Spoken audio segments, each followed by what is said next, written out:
समय आपका होता जा रहा है। 5 वक्ताओं को जो आपने सुना बड़े धैर्यपूर्वक, उनकी पांचों की विषय वस्तु अपने आप में अद्भुत है। एक दिन में हमारे विद्वानों ने इस विषय वस्तु को तैयार करके आपको सामने रखा, क्योंकि सुबह ही विषय दिया था और सबके पास पहुंचा दिया। ये मेहनत आज की नहीं है। ये जब हम स्मारक में पढ़ते थे ना, जब हमारे गुरुवर थे जिनके सामने बोलने में पसीना छूटता था, 4 मिनट बोलना था और 5 मिनट का समय देते थे, चौथे मिनट पर घंटी बज जाती थी और समेटना नहीं समेटे तो पीछे वाले 200 बच्चे हमको समेट लेते थे। बंद करो पीछे। फिर शांति जी भाई साहब, धर्मेंद्र जी जो कमेंट्स बाजी करते थे, तो लगता था कि आज तो क्या होने वाला है। और उस 5 साल के मंथन में जो मथा गया, वहां पर जिस दही को मथा गया उसमें से जो मक्खन निकल के आए ना, वो हीरे दिख रहे हैं आपको सामने। छोटा बड़ा काम नहीं है कि जन जन तक तत्व प्रचार करना, उनके दिमाग में देह से भिन्न निज ज्ञाय भगवान आत्मा की विधान, आत्मा की बात विधान संभव हो सकता है। देखिए मेहनत, एक बच्चे कितने मेहनत, ये सब मेरे जूनियर हैं पर ज्ञान में सब अपने आप में सीनियर हैं। अच्छा लगता है कि जब इन बच्चों को देखते हैं, हमारे छोटे भाइयों को देखते हैं, तो आनंद लगता है कि अभी पंचम काल जो 18.5 वर्ष बचा है ना, इन सबके कंधों पे चलना है। हमें सच्ची निर्दोष प्रभावना करने की भावना हो और धर्म का सच्चा प्रचार न होवे, ऐसा कैसे बन सकता है? वो सुंदर सुंदर बातें, नया प्रमेय मिलता है। जब देखो तो नया प्रमेय सुनने मिलता है। 2001 से पढ़ने गया था स्मारक में और 2002 में मुझे शांति जी भाई साहब ने विधान के लिए भोगांव भेज दिया गया था। बोले जाओ, कुछ नहीं, जो बोला वो सुना और गाया। और आज 2024 यानी 22 साल तक इस विधानों के संपर्क में और भगवंतों के आचार्य और ज्ञानियों के संपर्क में हूँ। एक चीज बहुत गजब की है, अष्टानिका महापर्व एक अनुशीलन। क्या गजब का पर्व है। पर्व 2 प्रकार के हैं, शाश्वत और सपोले हैं।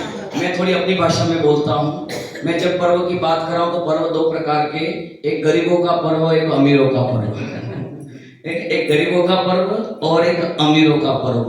10 लक्षण पर्व अमीरों का होता है, अष्टानिका पर्व गरीबों का होता है। पंडित जी यहाँ गरीब और अमीर कैसे, बताता हूँ।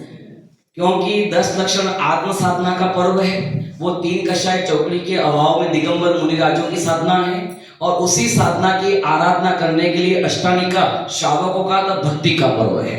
किसका पर्व है? भक्ति का पर्व। अर्थात हमारे अंदर की परिणति में अभी कषाय का अभाव पूर्ण नहीं हुआ है, तो हम उस आत्मज्ञान की तरफ से गरीब हैं। किसकी अपेक्षा? उस आत्म भावना की पूर्णता की अपेक्षा से गरीब हैं। दिगंबर मुनिराज अमीर हैं, क्योंकि 3 कषाय चौकड़ी के अभाव में जो साधना उत्पन्न की है उसकी अपेक्षा। तो ये भक्ति का इतना उत्कृष्ट पर्व है, और इस भक्ति की पर्व में ये भगवान की भक्ति करके उनके गुणानुवाद को जानकर उनके जैसे बनने का यहाँ जो उपक्रम चलता है, उसका नाम ये अष्टानिका पर्व है। ये वो सुंदर पर्व है, अपने आप में भक्ति का ही गजब का पर्व है। क्योंकि देव लोग नंदीश्वर दीप जाकर इंद्र ध्वज मंडल विधान करते हैं। कौन सा विधान करते हैं? और हमने जब भी अष्टानिका आती है तो हम सिद्ध चक्र को लाते हैं। ये पढ़ने में आया कभी ने? अष्टानिका में नंदीश्वर दीप में इंद्र सिद्ध चक्र मंडल विधान पढ़ने में आता है। कहाँ पढ़ने में आया?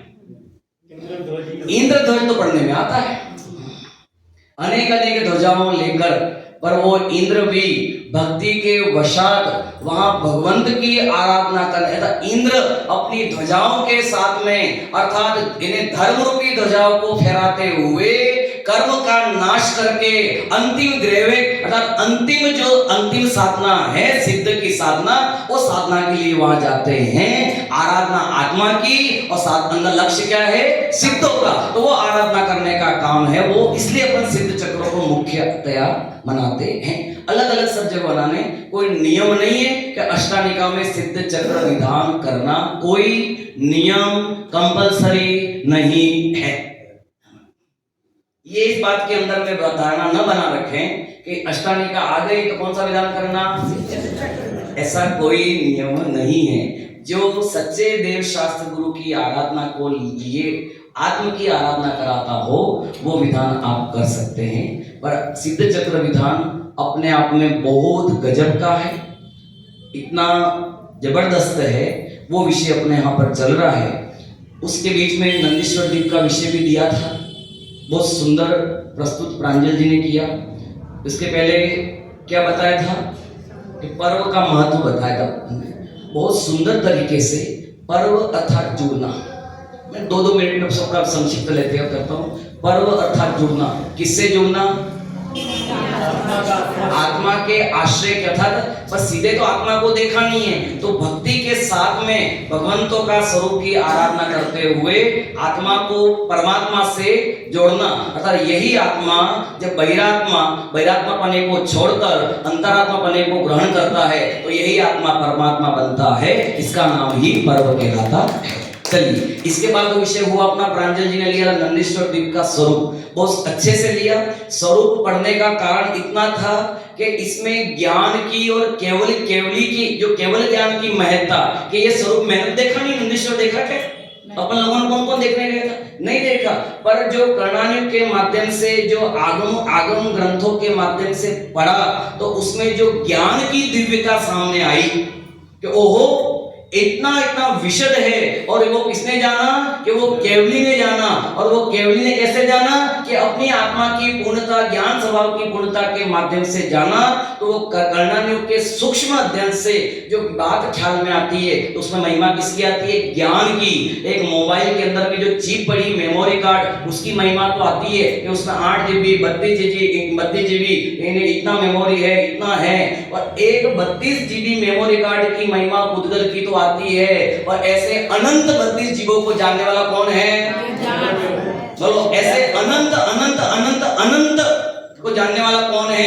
वो मैं ज्ञान हूं। तो ऐसे वो ज्ञान की महिमा आती है। सो ऐसा नंदीश्वर देव की महिमा, पंचमेरु की महिमा, आदि क्षेत्रों की महिमा अपन को ख्याल में आती है। इसलिए अकृत्रिम को जानने के लिए अकृत्रिम भगवान आत्मा की साधना करना, ऐसा सुंदर वर्णन वहां प्रांजल जी ने बताया। फिर इसके बाद हमारे श्रुति जी बहुत अच्छे विदुषी बहन हैं, बहुत अच्छे, ये तो बच्चियां हैं, सबको खिलाया है। जब इस बार पढ़ते तो वो छोटी थी, है ना, पर आज ज्ञान से कितना बोलने का तरीका, लाभ लो भैया। दिल्ली में इतने सब है ना, लोग कितने विद्वान आपके पास समक्ष हैं, आप लाभ लो जितना लाभ ले सकते हो। बुलाओ उनको, हर रविवार को महिलाओं के साथ में बिठा के उनकी गोष्ठी करो, उनके साथ में सीखो। कुछ ये बच्चियां हैं हमारी, मैं देखा नहीं एक भी दिन विधान बेटा स्कूल जाते होंगे, शाम को तो आ सकते हो, है ना। तो ऐसे इनके पास में जाके लाभ लो। कितना गजब सिद्ध भगवंतों का वर्णन ग्रंथ के आधार पर सिद्ध भगवान का बहुत सुंदर, कि वो कैसे कैसे सिद्ध भगवान कैसे होते हैं और अलग अलग तरीके से उन्होंने सिद्ध भगवान का वर्णन बताया। मैं एक सामान्य स्तर बता देता हूँ। ये जो सिद्ध भगवान है, अपने जो प्रतिमा विराजमान करते हैं, वो सिद्ध भगवान कैसे विराजमान करते हैं? अम्मा जी कह रहे हैं कि ऐसे ऐसे आकार वाली, अंदर खाली होती है। हेलो, मैं आपको बताता हूँ, क्या ये जो सिद्धों की प्रतिमा बनी होती है कि ऊपर से तो धारी वाली और बीच में पोली, क्या ये सिद्ध भगवान की सही प्रतिमा है? अब सिद्ध किसको मानना? जो ऊपर लाइनिंग है उसको सिद्ध मानना, कि जो अंदर में खाली है उसको सिद्ध मानना? खाली, यदि खाली को सिद्ध मानेंगे तो वो तो कौन सा द्रव्य हो गया? वो आकाश द्रव्य हो गया, तो उसको सिद्ध कैसे मान सकते हैं? और लाइनिंग को माने कि वो अशरीर सिद्ध भगवान। तो ये कोई इसलिए अपन ने वर्तमान में हमने जितने थे हमारे अपने भाई के साथ में अभिनंदन जी आदि ने वो सब प्रतिमाएं बनाना बंद करके प्रतिमा ठोस बनाई, उसके बाल नहीं रखे, उसके नाखून नहीं रखे और उसका चिन्ह नहीं रखा, ऐसी प्रतिमा को फिर प्रतिष्ठित किया गया है। हाँ, ऐसी प्रतिमा को प्रतिष्ठित किया गया है, वो ही पूजनीय है। क्योंकि बिना आकार वाली या आकार वाली, इसलिए वो खाली जगह को माने कि लाइनिंग को माने, ये वास्तव में स्वभाव नहीं है। इस बात का भी बहुत सारे चीजें अपन को यहाँ मिलती है। बाकी वस्तु स्वभाव तो अपने आप में सिद्धों का अलग है, अद्भुत है। मैं उस स्वरूप ही हूँ और मुझे उस स्वरूप की प्राप्ति करनी हो, इस प्रकार का ये जो बात यहाँ पर चलती है, ऐसा अपन करें। आगे है अपना दूसरा विषय, बहुत अच्छा है, इन्होंने सब अपने हिसाब से समझाया और काफी किया। इसके बाद सिद्ध चक्र विधान का सौंदर्य स्वानुभव जी ने यहाँ पर लिया था। विधान अपने आप में अद्भुत है। 20 से 25 बार मैंने इस विधान को कराया होगा और एक एक लाइन को पढ़ा है। इसको 15 दिन में भी मैंने इस विधान को किया है। इसका जो सौंदर्यकरण अर्थात बाहरी हिंदी साहित्य के इतिहास के माध्यम से माने तो इसके जो अलंकार हैं, इसके जो छंद हैं, 48 प्रकार के छंद हैं इसमें। कितने प्रकार के? 48 प्रकार का। दोहा, चौपाई, रोला, अर्धरोला, अर्धनाराज, यानी सोठा, यानी इतने प्रकार के छंद हैं। उन सब छंदों को अलग अलग धुनों के माध्यम से, अलग अलग लय के माध्यम से गाकर जो यहाँ प्रस्तुत किया गया है वो अद्भुत है। उसका विषय भी अपने आप में गजब का अद्भुत है। एक बार उसको मनोयोग से आप पढ़ो। आप लोगों ने 35 साल तक करते आए हो, पर ये सब होते हुए उसके विषय वस्तु का अवश्य पढ़ें और उनको जाने। बहुत सारा उन्होंने बात खुलासा कर दिया है, मुझे ज़्यादा खुलासा करने की आवश्यकता नहीं है। रोज मैं इसका खुलासा भी ले ही रहा हूँ, विधान में भी काफी तरह से ले रहे हैं। और अंतिम में हमारे अमन भाई ने बहुत सुंदर तरीके से ऐतिहासिक क्या है उसका और इसको ग्रहित अग्रहित मिथ्यात्व की दृष्टि से वर्तमान में किस प्रकार माना गया है। इतनी वर्तमान में केवल अपने यहाँ पर जो एक शुद्ध तरीके से विधि विधान से जो उसको अपन एक विधि और विधान जो शुद्ध मंत्रों के साथ में जो करते हैं वो अन्य कहीं देखने में नहीं मिल सकता है। जहां देखो वहां ऐसा ग्रहित मिथ्यात्व का तांडव नृत्य चल रहा है, कोई और चोर नहीं। कई बार देख हम जाते हैं अन्य जगह देखने कैसे करते हैं, तो कोई इसका विधि विधान का ख्याल में नहीं, कौन कैसे कर रहा है। हर विधान पर हर यंत्र विराजमान करते हैं और एक अर्घ देते हैं और वहां पर यंत्र पर पानी डालते हैं, अर्घ चढ़ाते यंत्र पर। कहां से मान्यता ले आए हो कि किसका पुत्र चाहिए, किसको जन्म इन्हें पत्नी चाहिए, पत्नी नहीं मिलेगी सिद्ध चक्र कराओ, पुत्र नहीं हो तो सिद्ध चक्र कराओ, शरीर में कह रहे कैंसर हो गया सिद्ध चक्र कराओ। और ये मान्यता अपने यहाँ पर भी चली आई है। आप भी सुबह गंधोदक लेके जाते हो। मैं कल भी देख रहा था कोई 2-3 डिब्बियों में गंधोदक भर के लेके जा रहा है। शर्म नहीं आती आप लोगों को? गंधोदक कहाँ लेके जाना है? घर पे ले जाने का है, हैं? क्यों ले जाते हो घर पे गंधोदक? गंधोदक तो केवल, और आप जो देते हो ना गंधोदक, है ना, सुबह नहीं कह पाए, मैं भी कह देता हूँ विषय 2 मिनट में। सुबह आप यदि किसी को गंधोदक देते हो तो कपड़े में से थोड़ा सा गीला करके एक बूंद दो, ताकि कहाँ लगावे वो, बस उसके आगे वो गंधोदक जाना ही नहीं चाहिए, तुरंत सूख जाना चाहिए। इसलिए आप ये चीज को सोचो। आप भी डिब्बियों में भर भर के गंधोदक को कलश में भर भर के घर पे छिड़कते हो, चाहे जो बीमार है उसको देते हो। ये ऐसे देने की जगह नहीं है, ये अवन वाला है। हाँ, गंगा जल नहीं है ना, कि वो शिव जी का प्रसाद भी नहीं है कि तुम जाके सब पी जाते। यहाँ भरते